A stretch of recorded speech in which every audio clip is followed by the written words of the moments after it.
Guys, कैसे हैं आप। उम्मीद करता हूं कि आप सब खैरियत से होंगे, खुश होंगे और हमारी दुआ है कि हमेशा खुश रहें, हंसते और मुस्कुराते रहें। मेरा नाम है रहमान अनवर और मैं हूं मोहम्मद सफीर। और मैं मुजफ्फर इकबाल। और आज हम जिस वीडियो पर रिएक्ट करने जा रहे हैं, इस वीडियो का टाइटल है why USA removed India from currency list, China is still on the list. तो देखते हैं वे वीडियो। अगर वीडियो पसंद आए तो लाइक सब्सक्राइब जरूर कीजिएगा और कमेंट में अपनी राय का इज़हार जरूर कीजिएगा। तो करते हैं वीडियो स्टार्ट। नमस्कार नहीं वेलकम यू वर्ल्ड अफेयर्स। मैं प्रशांत धवन। नाउ रिसेंटली आप सब लोगों ने बहुत से आर्टिकल्स देखे होंगे, ये न्यूज़ काफ़ी डिस्कस करी गई है कि यूएसए ने अचानक से भारत को हटा दिया है करेंसी मैनिपुलेटर की वॉच लिस्ट से। यहाँ पर आप देख पाओगे US treasury removes India from its currency monitoring list. अब इंटरेस्टिंग बात देखिए, ये डेवलपमेंट एक ऐसे टाइम में हुई है जब यूएस ट्रेजरी की जो सेक्रेटरी हैं जैनेट येलेन, ये आज के समय आई हैं भारत में एक बहुत ही इंपॉर्टेंट विजिट के लिए। ये आप कह लीजिए यूएसए की वित्त मंत्री है। यूएसए में वैसे कोई पोस्ट नहीं होती फाइनेंस मिनिस्टर की, मगर आप कह सकते हैं कि जो रोल इंडिया में एक वित्त मंत्री निभाता है वही रोल यूएसए में निभाती है जैनेट येलेन। तो ये इंडिया में आई, निर्मला सीतारमण जी जो भारत की वित्त मंत्री है इनसे मिली, दोनों कंट्रीज की जो इकोनॉमी है, दोनों कंट्रीज की जो एक्सपोर्ट्स है उसके बारे में यहाँ पर बातचीत करी। और पीछे चुपचाप यूएसए से न्यूज आती है कि इंडिया को हटा दिया गया है करेंसी मॉनिटरिंग की लिस्ट से, मगर चाइना अभी भी इस लिस्ट में बरकरार है। और तो और जैनेट येलेन भारत में आकर ये भी कहती हैं ओपनली कि भारत को जितना मर्जी रशिया से तेल परचेज करना है परचेज कर सकता है भारत पे कोई भी प्रेशर नहीं होगा। यूएसए की आप अगर भाषा देखोगे ना तो पिछले कुछ महीनों में काफ़ी बदली है। आप सबको याद होगा एक टाइम पर ना जो बाइडन ने ये स्टेटमेंट दी थी कि इंडिया का जो स्टांस है रशिया को लेकर ये थोड़ा सा कमजोर है। यूएसए के प्रेसिडेंट ने कुछ महीनों पहले ये लाइन यूज करी थी कि India has been exceptionally weak in dealing with Putin's aggression but Japan has been very tough, so has been Australia. तब से लेकर अब तक आप अगर देखोगे तो यूएसए अब खुल के कह रहा है जयशंकर साहब की स्टेटमेंट्स के बाद कि बिल्कुल हम इंडिया का स्टांस समझते हैं और इंडिया जितना मर्जी रशियन ऑयल परचेज करना चाहे कर सकता है। और यहाँ पर इन्होंने ये भी ऐड कर दिया कि यूएसए को तो इस बात की खुशी है कि ऐसे समीकरण बन गए जहाँ पर रशिया को सस्ते रेट पर ऑयल एक्सपोर्ट करना पड़ा इंडिया को और इंडिया के बिलियंस ऑफ डॉलर्स इस मार्केट में बच गए। तो ये मैं कहूँगा अगर आप अपना स्टांस बरकरार रखते हो, इंडिया ने अपना स्टांस क्लियरली यूएसए को बताया बिना किसी एरोगेंस बिना किसी एग्रेशन के, एक बहुत ही रैशनल बात करी, तो यूएसए ने भी उसको बहुत ही पॉजिटिव तरीके से एक्सेप्ट किया है। मगर यहाँ पे आपका क्वेश्चन आएगा कि यूएसए की जो ये करेंसी मॉनिटरिंग लिस्ट है इसका मतलब क्या होता है और भारत को यहाँ से हटाया क्यों गया है। देखिए, यूएसए का आज के समय सबसे बड़ा डर यह है कि यूएसए के साथ जब बाकी देश व्यापार करते हैं तब ये यूएस इकोनॉमी का गलत फायदा ना उठा ले। गलत फायदा कैसे उठा सकते हैं? देखो, जब आप कुछ चीज़ एक्सपोर्ट कर रहे हो आप ये चाहोगे कि आपकी करेंसी ना थोड़ी सी गिर जाए। इससे आपको एडवांटेज ये मिलता है कि जो आपके एक्सपोर्टर है ना उनको और ज़्यादा प्रॉफिट हो जाएगा। और जब आप कुछ चीज़ इंपोर्ट कर रहे हो खरीद रहे हो तब आप ये चाहोगे कि आपकी करेंसी थोड़ी सी मजबूत हो जाए। इससे आपके देश में जो बायर कंपनी है या फिर बायर कंज्यूमर है उसको फायदा होगा। तो यूएस काफ़ी बार ये कह चुका है कि दुनिया में कई देश हैं वो अपनी करेंसी को मैनिपुलेट करते हैं, वो अपनी करेंसी को गिरा देंगे उठा देंगे बिल्कुल सही टाइम पर। जैसे ही यूएसए के साथ ट्रेड करते वक्त उनकी शिपमेंट्स आने वाली है या फिर एक्सपोर्ट को जाने वाली है तो उसके हिसाब से अपनी करेंसी को करते हैं वो लोग मैनिपुलेट। और इसी बात को रोकने के लिए यूएसए ने 1988 एक्ट के अंडर एक करेंसी मैनिपुलेटिंग वॉच लिस्ट बना दी थी। इस लिस्ट में यूएस उन कंट्रीज को डाल देता है जिनको यूएस मानता है कि ये देश गलत तरीके से यूएसए के साथ ट्रेड कर रहे हैं और यूएसए की इकोनॉमी का फायदा उठा रहे हैं। अब यहाँ पर आप पूछोगे कि क्या यूएसए ने भारत को करेंसी मैनिपुलेटर घोषित किया था, तो इसका आंसर है नहीं। ये जो टॉपिक है ना ये बहुत ज़्यादा न्यूज़ में आ गया था 2021 में। 2021 का यहाँ पे आप देख पाओगे आर्टिकल है, यहाँ पर लिखा है कि US puts India on currency manipulator watch list. USA की एक वॉच लिस्ट है जहाँ पर यूएस कहता है कि यहाँ पे आप अगर आ गए तो अब हम आप पे निगरानी रखेंगे और देखेंगे कि क्या जेन्युइनली आपकी करेंसी अपने आप गिरती है या अपने आप उठती है या कहीं ना कहीं आप सोना बेचकर या फिर अपनी करेंसी परचेज करके सेल करके मैनिपुलेट कर रहे हो अपनी मुद्रा को ताकि यूएसए के साथ ट्रेड करके आपको ज़्यादा फायदा हो जाए। तो इंडिया को बिल्कुल 2021 में यूएसए ने इस वॉच लिस्ट में डाला था। चाइना को मैं आपको बता दूं 2019 में यूएसए ने डिक्लेयर कर दिया था ट्रंप के अंडर। ट्रंप ने आपको बताया होगा एक पूरी ट्रेड वॉर स्टार्ट कर दी थी विद चाइना। ट्रंप के टाइम में यूएसए ने ऑफिशियली लेबल कर दिया था चाइना को एज ए करेंसी मैनिपुलेटर, और उसके अंडर थोड़े बहुत सैंक्शंस भी लगाए गए थे चाइना पर। इंडिया पे कोई सैंक्शंस नहीं लगाए गए क्योंकि इंडिया को यूएसए ने रिसेंट टाइम्स में करेंसी मैनिपुलेटर घोषित नहीं किया है। हालांकि मैं ये कहूंगा कि जो बाइडेन के आते आते यूएसए ने अपना स्टांस रिवर्स कर दिया और चाइना को करेंसी मैनिपुलेटर की जो लिस्ट है इससे बिल्कुल हटा दिया। हाँ, उसके बाद क्या हुआ कि 2021 में इंडिया और चाइना दोनों वॉच लिस्ट में थे, मॉनिटरिंग लिस्ट में थे, जहां पर यह कहा यूएसए ने कि हम बिल्कुल निगरानी रखेंगे दोनों देशों पर कि अगर ये कुछ मैनिपुलेशन करते हैं तो इमीडिएटली इसके बाद दोनों देशों को हो सकता है कि डिक्लेयर कर दिया जाए करेंसी मैनिपुलेटर। मगर भारत के लिए अच्छी बात यह है कि ये जो लिस्ट यहाँ पे आप देख रहे हो, जहाँ पे इटली, आयरलैंड, जर्मनी, मैक्सिको, जी हाँ, ये सारे देश आपको यूएसए में करेंसी मैनिपुलेटर की वॉच लिस्ट में मिलेंगे। तो ये जो लिस्ट है ना, इनमें से रिसेंटली 5 देश हटाए गए हैं। एक तो हो गया हमारा प्यारा भारत, उसके अलावा इटली, उसके अलावा मैक्सिको, फिर वियतनाम और थाईलैंड। तो यहाँ पे आप देखोगे इटली है, उसके अलावा थाईलैंड, वियतनाम और मैक्सिको, ये सब देश अब ये मॉनिटरिंग लिस्ट से हट चुके हैं। मतलब कि अब इंडिया का चांस बिल्कुल ऑलमोस्ट जीरो है एक करेंसी मैनिपुलेटर बनने का। चाइना के ऊपर अभी भी एक बहुत ही बड़ा खतरा है कि आने वाले कुछ महीनों में हो सकता है कि यूएस फिर से चाइना को डिक्लेयर कर दे एक करेंसी मैनिपुलेटर, क्योंकि चाइना जेन्युइनली अपनी करेंसी को बुरी तरीके से मैनिपुलेट करता है। ये कोई सीक्रेट बात नहीं है, इसके बारे में कई इकोनॉमिस्ट कह चुके हैं कि चाइना काफ़ी बार युआन की वैल्यू गिरा देता है, उठा देता है, ताकि इनको लगातार यूएस के साथ ट्रेड करने में फ़ायदा हो। और अब यहाँ पर आप पूछोगे कि मगर यूएसए ने कुछ रीज़न तो दिया होगा कि इंडिया को मॉनिटरिंग लिस्ट से हटाया क्यों गया है। तो देखो, यूएसए ने कहा कि इनके 3 मेन क्राइटेरिया होते हैं, उसके हिसाब से तय करते हैं कि एक देश को लिस्ट में ये डालेंगे नहीं डालेंगे। पहला क्राइटेरिया ये है कि जो बायलैटरल ट्रेड सरप्लस है यूएसए के साथ व्यापार करके, उस देश को अगर सरप्लस $15 बिलियन से ऊपर हो रहा है तो बिल्कुल इस कंट्री को लिस्ट में डाल सकती है। इंडिया वैसे यहाँ पर फंस गया था। ये जो पहला पॉइंट है ना, इंडिया पे फिट बैठता है, क्योंकि भारत और यूएस जब ट्रेड करते हैं आपस में, तब भारत को बहुत ज़्यादा फायदा होता है। पिछले ही फाइनेंशियल ईयर में आप देखोगे तो इंडिया का ट्रेड सरप्लस था $32.8 बिलियन।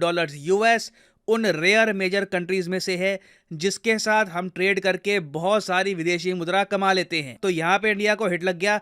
मगर बाकी जो पॉइंट्स थे कि जी आप 3% जो है जीडीपी की उसका करंट अकाउंट सरप्लस आप मटेरियल के रूप में रखते हो, या फिर जो आपकी नेट परचेजेस है ये 2% होनी चाहिए इकोनॉमी की, यहाँ पर इंडिया बच गया। ये जो दोनों पॉइंट्स हैं ये इंडिया पे फिट नहीं होते, तो इसलिए बाय डिफॉल्ट इंडिया को लिस्ट से निकाल दिया गया है।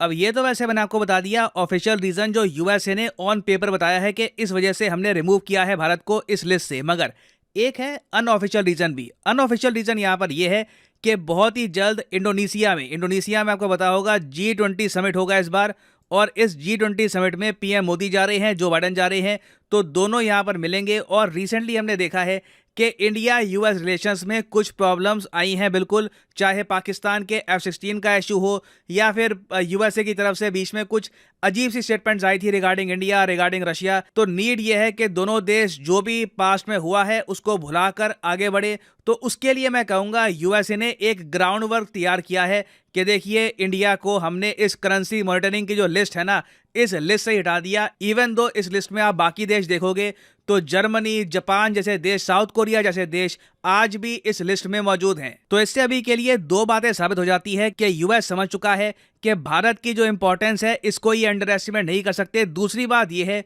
कि भारत एक जेन्युइनली फेयर कंट्री है।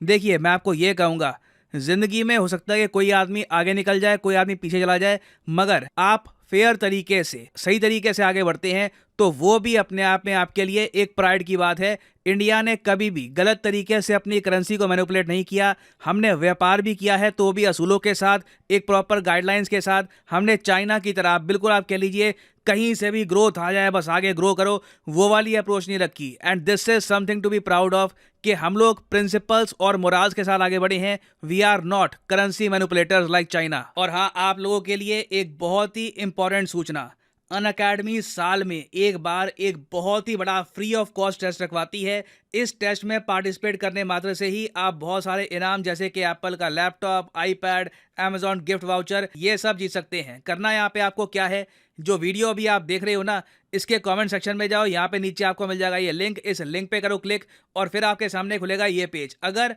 आप मोबाइल फ़ोन पे हैं तो पहले अनअकैडमी की जो ऐप है गूगल प्ले स्टोर से डाउनलोड कर लो, फिर लिंक पे क्लिक करना, आपको थोड़ी सी आसानी होगी और यहाँ पे आप कर सकते हो एनरोल कल सुबह 11 बजे के टेस्ट के लिए।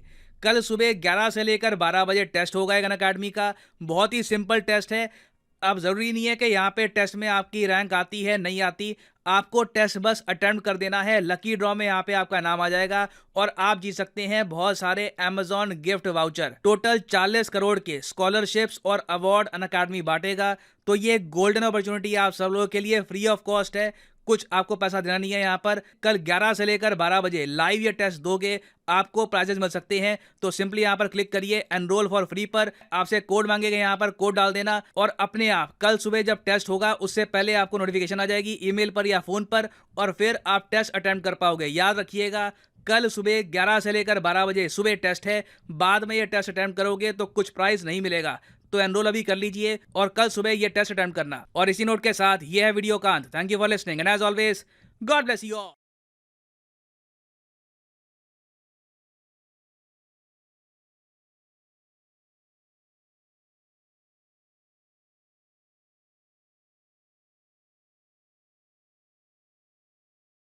हाँ जी गाइस, तो जैसा कि आप वीडियो देख रहे थे, वाई यूएसए रिमूव्ड इंडिया। सबसे पहले तो अगर देखा जाए तो भाई इस वक्त सबसे बड़ा इशू यही है कि भाई यूएसए चाहता है कि इंडिया हमारे पीछे पीछे चले, सीधी जो बात है।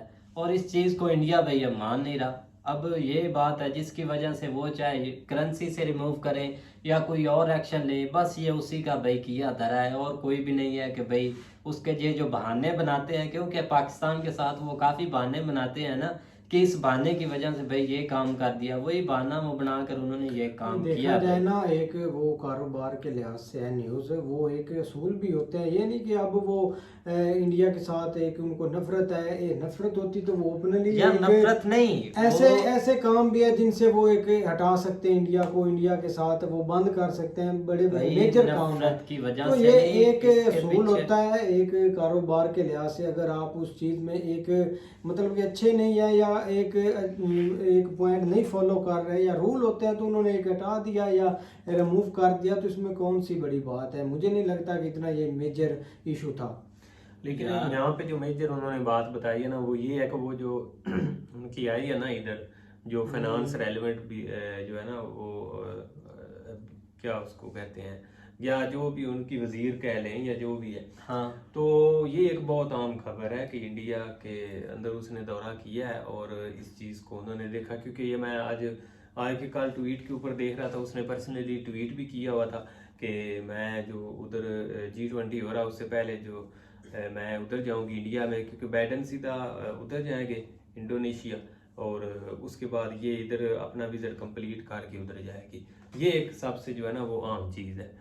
तो आगे G20 हो रहा है तो ये बड़ी बात है इंडोनेशिया में भाई। इंडोनेशिया में भाई होना है क्योंकि वहां पर जाएंगे भाई, सब इकट्ठे भी होंगे, इसमें कोई शक नहीं है। देखा और जाए ना, वहाँ पर एक नॉर्मल बंदा बहुत सोचता है कि ये देखो अब मीटिंग है, ये हंस खेल रहे हैं, ये वो चीज़ें नहीं है। वो उधर उन्होंने करना ही होता है चाहे जो भी हो। लेकिन जो वो भी कंट्री एक- लेवल पर होता है ना एक ये होती चीज है ना भाई। चीज़ या काम इख्तलाफ, वो अपनी जगह पर ही वो रखते हैं। ये नहीं कि वो गले मिल गया तो अब वो नॉर्मली हो जाएगा, हर चीज़ एक ओके ओके हो बिल्कुल, जाएगी। ये वो जो एक भी इस तरह के समिट आता है ना उसके पीछे एक पर्पज होता है अगर हमारे करवाने का। बिल्कुल भाई, और ये होस्ट इंडिया में भी होना है। अब देखा जाए 2023 तो में इंडिया हाँ, में है। इंडिया में भी भाई हो मुझे रहा यार है। तो वहाँ आज पर एक भाई मतलब के बात याद आ रही, हमने वीडियो बनाई थी, मैंने कमेंट्स देखे थे कि इंडिया पाकिस्तान कैसे बाइकआउट कर सकता है ये मीटिंग को, ऐसा वगैरह। मुझे लगता है कि जो वो कमेंट कर रहे हैं शायद वो भी जियो पॉलिटिक्स ना जानते हो। आपको याद है कि इधर कश्मीर में एक लीग हो रही थी, याद है आपको? तो इंडिया ने भी बाइकआउट कर दिया था कि हम बाइकआउट करते हैं। अब क्या इंडिया की इधर टीम आने वाली थी कि आप बाइकआउट करने लगे थे, या इंडिया के प्लेयर या इंडिया को इनवाइट किया था? तो वो एक कश्मीर एक मुद्दा है, उस पर जो भी एक सिस्टम होता है ना, इधर से ये भी बोल देते हैं कि हम बाइकआउट कर देते हैं, उधर से वो भी बोल देते हैं कि बाइकआउट कर देते हैं। हमें भी पता है हम उस मीटिंग का हिस्सा नहीं है, ना हम मेंबर हैं, बात करने का ये मकसद है कि जो इधर होने है ना कश्मीर में मीटिंग, वो हम बाइकाट करते हैं, अगर चाहे हो या ना हो, वो उससे लेना देना नहीं है भाई। कश्मीर का इशू वही पाकिस्तान के लिए खड़ा हुआ है सीधा भाई, हर जगह पे वो यहाँ। तो मैं एक जो कमेंट्स था वो जवाब दे रहा हूँ कि अच्छा, वो एक मीटिंग के लिहाज से जो कि कश्मीर में होने वाली है वो बाइकाट करते हैं। बिल्कुल भाई, तो सही बात है भाई, लेकिन यह है कि अगर देखा जाए तो भाई इतना बड़ा इशू नहीं है इंडिया के लिए, और हो जाएगा हल देखा जाए तो, क्योंकि वो अगर आई हुई है तो इसके पीछे कोई राज होगा। तो उम्मीद करते हैं गाइस आपको वीडियो पसंद आएगी, अगर पसंद आए तो लाइक सब्सक्राइब जरूर कीजिएगा और कमेंट में अपनी राय का इज़हार जरूर कीजिएगा। अल्लाह हाफिज़।